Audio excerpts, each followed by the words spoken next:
Good morning, everybody. Hope you're okay. Hope you had a good weekend.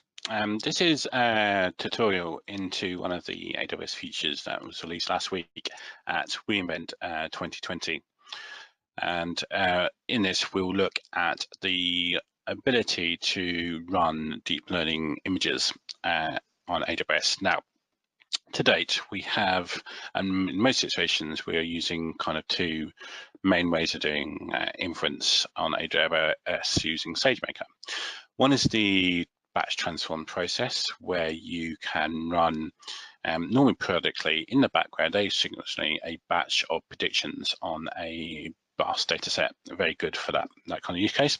And the other one we see a lot of is the SageMaker endpoint use case. So that's real-time predictions when you're doing maybe 200 or 300 a minute, maybe up to thousands a minute in a real time process. Now, that fits the vast amount of cases completely fine.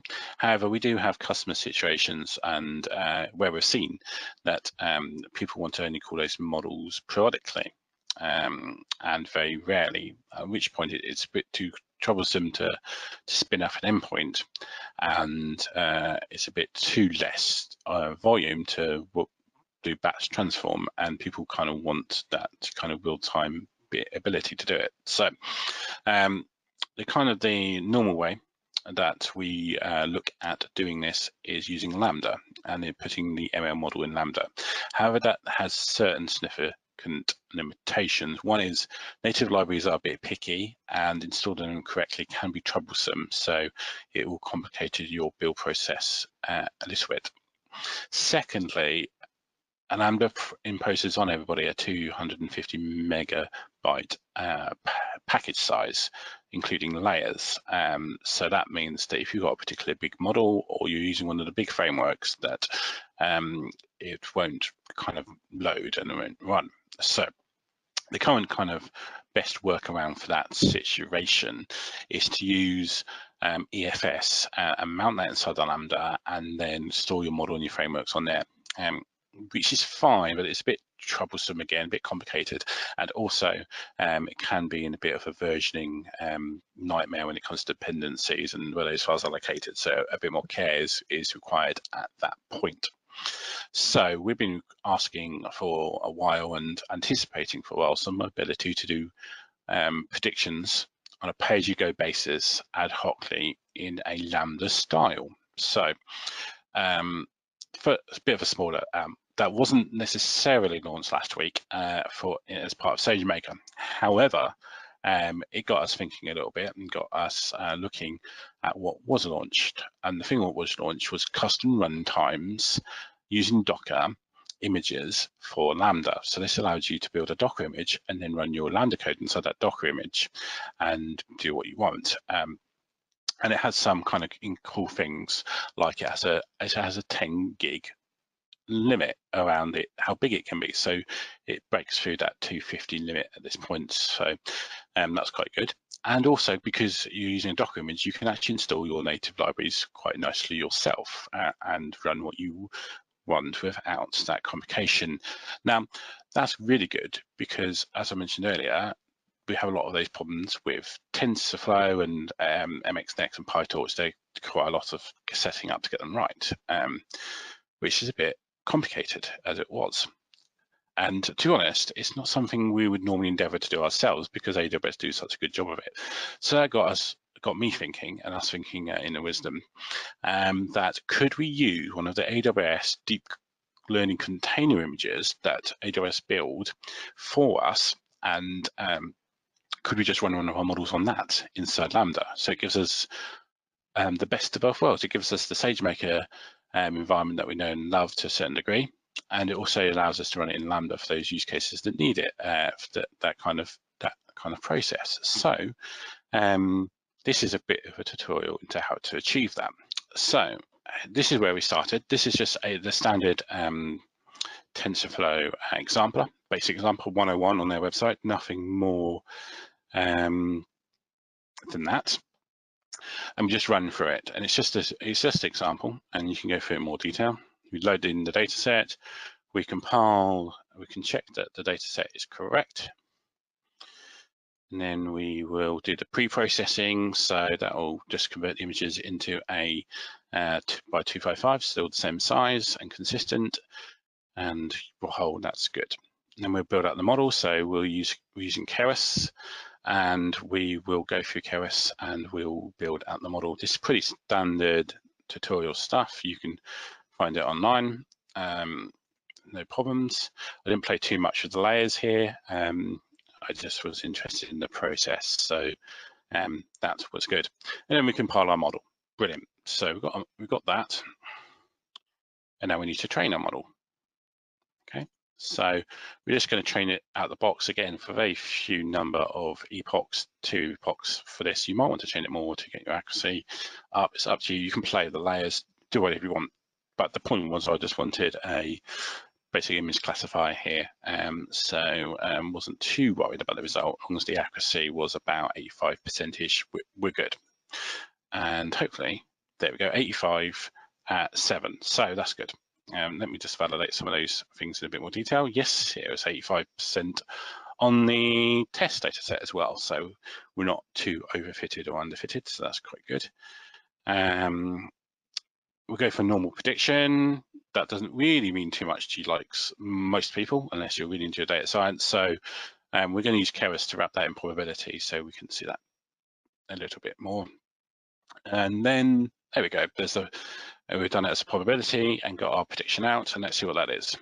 Okay, so there we can see our 10 or so classes that we're using, and we can see the likelihood of each one, and we can see that it is most likely to be this one, class 2.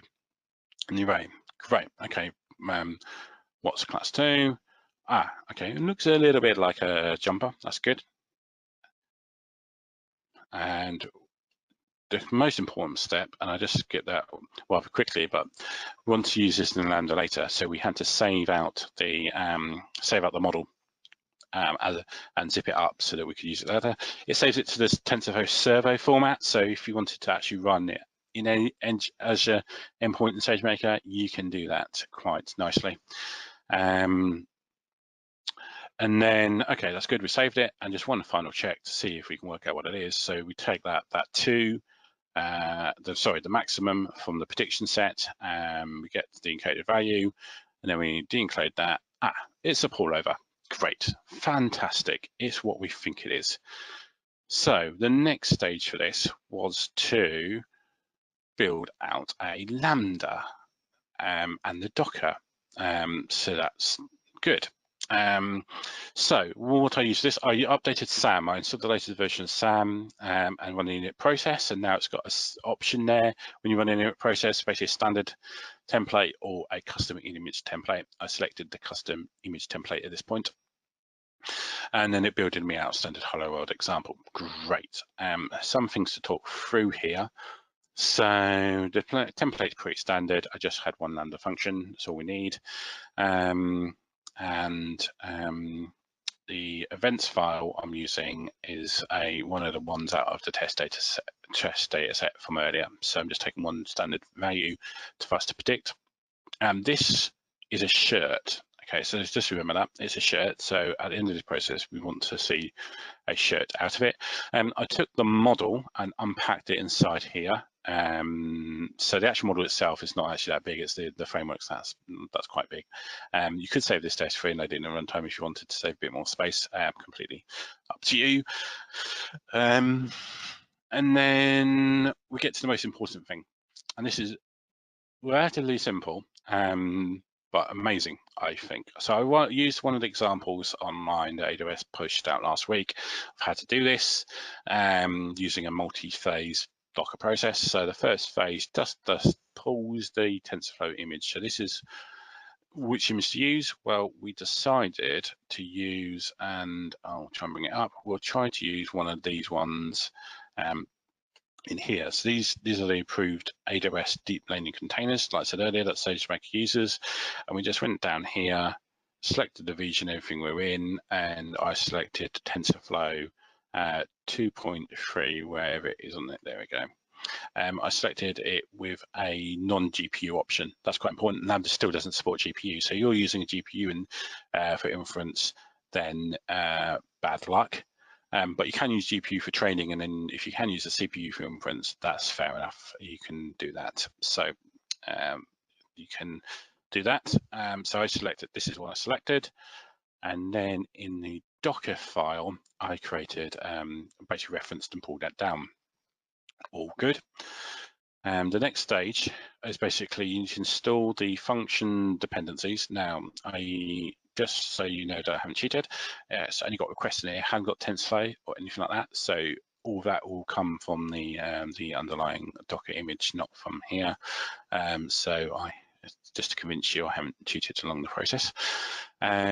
And then basically, I will come back to 1 second, but go back to just to finish off the Docker file. We've installed all of that. That's all good. We installed the lambda rock this dependency. Basically what that does, it basically installs the lambda runtime. That's the thing that you're going to start up later, and basically that listens to the AWS lambda API, its data plane, and pulls off events for your lambda, formulates them, builds the context, and then calls into your handler function like it was a normal lambda. So that's how actually this magic all happens. So install that, and then all is good, and copy that all into our runtime and build out some of the later bits. This allows you to run some local optional emulator if you want to. I since found that because we're using SAM and you can invoke it directly, you don't really need to use that either. SAM's invoke method will create you as per the proper runtime. So not necessarily needed, and it is optional in this one. So it's up to you. And let's go back to that Python file. So this is just kind of coded as a standard lambda function would be. So I load up TensorFlow NumPy, and then I load in our model that's saved in that format, load it in for the inference, define the inference here, and define those 10 classes names that we want to get out as a result. And then basically do the inference process here. Notice the softmax, that's because we went through the probability, we saved the probability model, so that's quite cool. So we would get probabilities out of this, and then we decode it by getting the maximum value. So the maximum value probability is number 2, and then we decode that. So it should be it's not 2 for this example, but it was in this example earlier. It will be, we're looking for this actually as a, I think it's a shirt, this example actually. So let's give this a go.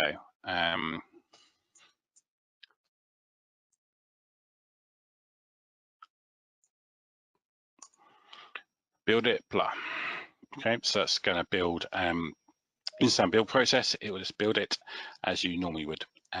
The most important thing is you can see some of that Docker is building out the Docker, and the second most important thing here is that I ran it on the guided process initially. I'm not showing you now because it's a bit, it was a bit complicated initially to get right, but actually it's kind of simple, and I don't want to show you the process because I have to put some of my creds and stuff in place. Just follow the normal guided and you'll be all right. And the most important thing in that guided process for this process is use a Docker repository to store your image in. Now, that was the bit that was a bit tricky. I tried to use the new public feature and it didn't work basically, but that wasn't the purpose of this. So I switched back to a private repository, and that works perfectly fine and was quite simple. Let's give it an invoke to see it working. And we're hoping for, remember, we're hoping for shirt here.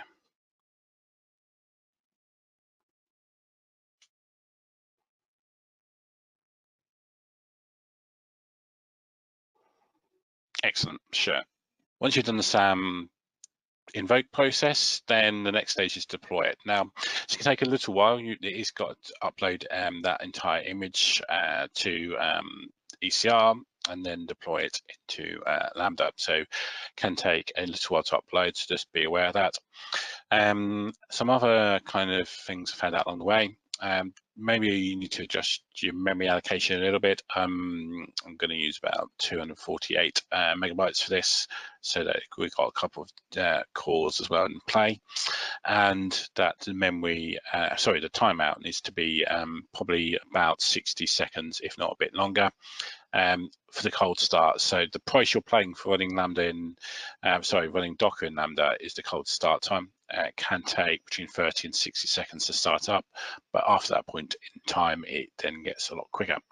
So first of all, you will need to create your test event. So I'm just using the one we were using in the example earlier. It's a shirt, so we're hoping for shirt at the end of this process. So just put that into my test, and I saved it, and then you can run your test. So here we go. Like I said, the cold start is quite significant, but that's kind of okay for what we want. Just have to bear that in mind. You may want to kind of pre-bake some of that. Anyway, here we go, that's done. So let's have a look at what's happened. That took about 5 seconds actually that time, so not too bad to start up. And inside here, you can see that it's doing all the TensorFlow work, and you can see that it's getting the probabilities out like before. And then it will decode it and comes back with shirt, and shirt is our answer to send back to our API. So that's good. Let's run it another time. You'll see that it gets a lot faster. So we're now at 3 milliseconds. That's stonkingly fast, actually.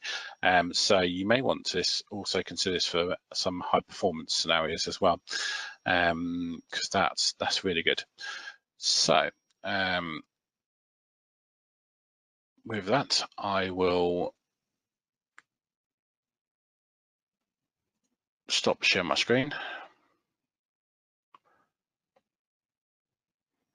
Good. Well, thank you. Thank you if you stayed all the way through that. Hopefully that's been interesting. Hopefully that's given you a bit of an insight on how to do this. I'll probably post some of this up onto Dev2 or blog about it on the Unrealism website and give you some of the coding examples. But to be honest, it wasn't actually that difficult once you just stitch one or two of the bits together. So hope that was okay. Hope you enjoyed that. Let me know if you did. Any questions, please tweet me. I'm always available to respond for the community. So please do that. And with further ado, thank you again, and catch you next time. Bye for now.